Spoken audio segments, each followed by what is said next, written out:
ایک بادشاہ محل کی چھت پر ٹہلنے گیا۔ ٹہلتے ٹہلتے اس کی نظر محل کے نزدیک گھر کی چھت پر پڑی، جس پر ایک بہت خوبصورت عورت کپڑے سکھا رہی تھی۔ بادشاہ نے اپنی ایک باندی کو بلا کر پوچھا، کس کی بیوی ہے یہ؟ باندی نے کہا، بادشاہ سلامت، یہ آپ کے غلام فیروز کی بیوی ہے۔ بادشاہ نیچے اترا۔ بادشاہ پر اس عورت کے حسن و جمال کا سحر سا چھا گیا تھا۔ اس نے فیروز کو بلایا۔ فیروز حاضر ہوا تو بادشاہ نے کہا، فیروز، ہمارا ایک کام ہے، ہمارا یہ خط فلاں ملک کے بادشاہ کو دے آؤ اور اس کا جواب بھی ان سے لے آنا۔ فیروز اس خط کو لے کر گھر واپس آ گیا۔ خط کو اپنے تکیے کے نیچے رکھ دیا، سفر کا سامان تیار کیا، رات گھر میں گزاری اور صبح منزل مقصود پر روانہ ہو گیا، اس بات سے لا علم کہ بادشاہ نے اس کے ساتھ کیا چال چلی ہے۔ ادھر فیروز جیسے ہی نظروں سے اوجھل ہوا، بادشاہ چپکے سے فیروز کے گھر پہنچا اور آہستہ سے فیروز کے گھر کا دروازہ کھٹکھٹایا۔ فیروز کی بیوی نے پوچھا، کون ہے؟ بادشاہ نے کہا، میں بادشاہ ہوں، تمہارے شوہر کا مالک۔ تو اس نے دروازہ کھولا۔ بادشاہ اندر آ کر بیٹھ گیا۔ فیروز کی بیوی نے حیران ہو کر کہا، آج بادشاہ سلامت یہاں ہمارے غریب خانے میں؟ بادشاہ نے کہا، میں یہاں مہمان بن کر آیا ہوں۔ فیروز کی بیوی نے بادشاہ کا مطلب سمجھ کر کہا، میں اللہ کی پناہ چاہتی ہوں آپ کے اس طرح آنے سے، جس میں مجھے کوئی خیر نظر نہیں آ رہی۔ بادشاہ نے غصے میں کہا، اے لڑکی، کیا کہہ رہی ہو تم؟ شاید تم نے مجھے پہچانا نہیں، میں بادشاہ ہوں، تمہارے شوہر کا مالک۔ فیروز کی بیوی نے کہا، بادشاہ سلامت، میں جانتی ہوں کہ آپ ہی بادشاہ ہیں، لیکن بزرگ کہہ گئے ہیں کہ شیر کو اگرچہ جتنی بھی تیز بھوک لگی ہو لیکن وہ مردار تو نہیں کھانا شروع کر دیتا۔ اور کہا، بادشاہ سلامت، تم اس کٹورے میں پانی پینے آ گئے ہو جس میں تمہارے کتے نے پانی پیا ہے۔ بادشاہ اس عورت کی باتوں سے بڑا شرمسار ہوا اور اس کو چھوڑ کر واپس چلا گیا، لیکن اپنے چپل وہیں بھول گیا۔ یہ سب تو بادشاہ کی طرف سے ہوا۔ اب فیروز کو آدھے راستے میں یاد آیا کہ جو خط بادشاہ نے اسے دیا تھا وہ تو گھر پر ہی چھوڑ آیا ہے۔ اس نے گھوڑے کو تیزی سے واپس موڑا اور اپنے گھر کی طرف لپکا۔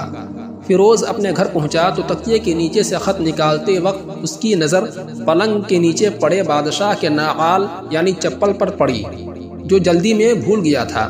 فیروز کا سر چکرا کر رہ گیا۔ وہ سمجھ گیا کہ بادشاہ نے اس کو سفر پر صرف اس لیے بھیجا تاکہ وہ اپنا مطلب پورا کر سکے۔ فیروز کسی کو کچھ بتائے بغیر چپ چاپ گھر سے نکلا۔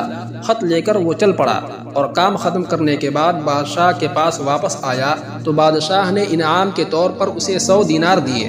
فیروز دینار لے کر بازار گیا اور عورتوں کے استعمال کے قیمتی کپڑے اور کچھ تحائف بھی خرید دیے۔ گھر پہنچ کر بیوی کو سلام کیا اور کہا، چلو تمہارے میکے چلتے ہیں۔ بیوی نے پوچھا، یہ کیا ہے؟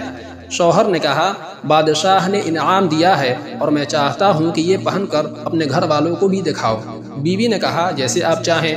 بیوی تیار ہوئی اور اپنے والدین کے گھر اپنے شوہر کے ساتھ روانہ ہوئی۔ داماد اور بیٹی اور ان کے لائے گئے تحائف کو دیکھ کر وہ لوگ بہت خوش ہوئے۔ فیروز بیوی کو چھوڑ کر واپس آ گیا اور 1 مہینہ گزرنے کے باوجود نہ بیوی کا پوچھا اور نہ اس کو واپس بلایا۔ پھر کچھ دن بعد اس کے سالے اس سے ملنے آئے اور اس سے پوچھا، فیروز، آپ ہمیں ہماری بہن سے غصے اور ناراضگی کی وجہ بتائیں یا پھر ہم آپ کو قاضی کے سامنے پیش کریں گے۔ تو اس نے کہا، اگر تم چاہو تو کر لو، لیکن میرے ذمے اس کا ایسا کوئی حق باقی نہیں جو میں نے ادا نہ کیا ہو۔ وہ لوگ اپنا کیس قاضی کے پاس لے گئے تو قاضی نے فیروز کو بلایا۔ قاضی اس وقت بادشاہ کے پاس بیٹھا ہوا تھا۔ لڑکی کے بھائیوں نے کہا، اللہ بادشاہ سلامت اور قاضی القضاء کو قائم و دائم رکھے۔ قاضی صاحب، ہم نے ایک سرسبز باغ درخت پھلوں سے بھرے ہوئے اور ساتھ میں میٹھے پانی کا کنواں اس شخص کے حوالے میں دیا تو اس شخص نے ہمارا باغ اجاڑ دیا، سارے پھل کھا لیے، درخت کاٹ لیے اور کنویں کو خراب کر کے بند کر دیا۔ قاضی فیروز کی طرف متوجہ ہو کر پوچھا، ہاں تو لڑکے، تم کیا کہتے ہو اس بارے میں؟ فیروز نے کہا، قاضی صاحب، جو باغ مجھے دیا گیا تھا وہ اس سے بہتر حالت میں نے انہیں واپس کیا ہے۔ قاضی نے پوچھا، کیا اس نے باغ تمہارے حوالے ویسے ہی حالت میں واپس کیا ہے جیسے پہلے تھا؟ انہوں نے کہا، ہاں ویسے ہی حالت میں واپس کیا ہے، لیکن ہم اس سے باغ واپس کرنے کی وجہ پوچھنا چاہتے ہیں۔ قاضی نے کہا، ہاں فیروز، تم کیا کہنا چاہتے ہو اس بارے میں؟ فیروز نے کہا، قاضی صاحب، میں باغ کسی بغض یا نفرت کی وجہ سے نہیں چھوڑا، بلکہ اس لیے چھوڑا کہ ایک دن باغ میں آیا تو اس میں نے شیر کے پنجوں کے نشان دیکھے تو مجھے خوف ہوا کہ شیر مجھے کھا جائے گا، اس لیے شیر کے اکرام کی وجہ سے میں نے باغ میں جانا بند کر دیا۔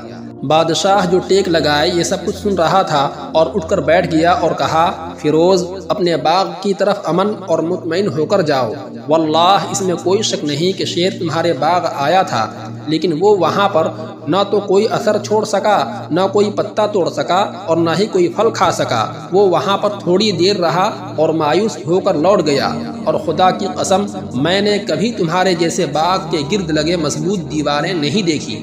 تو فیروز اپنے گھر لوٹ آیا اور اپنی بیوی کو بھی واپس لے لیا۔ نہ تو قاضی کو پتہ چلا اور نہ ہی کسی اور کو کہ ماجرا کیا تھا۔ کیا خوب بہتر ہے اپنے اہل و عیال کے راز چھپانا تاکہ لوگوں کو پتہ نہ چلے، اپنے گھروں کے بھید کسی پر ظاہر نہ ہونے دو۔ اے کاش امت مسلمہ کی تمام شہزادیاں اپنے شوہر کی غیر موجودگی میں اپنی عزت و عصمت کی حفاظت یوں ہی کر پاتی۔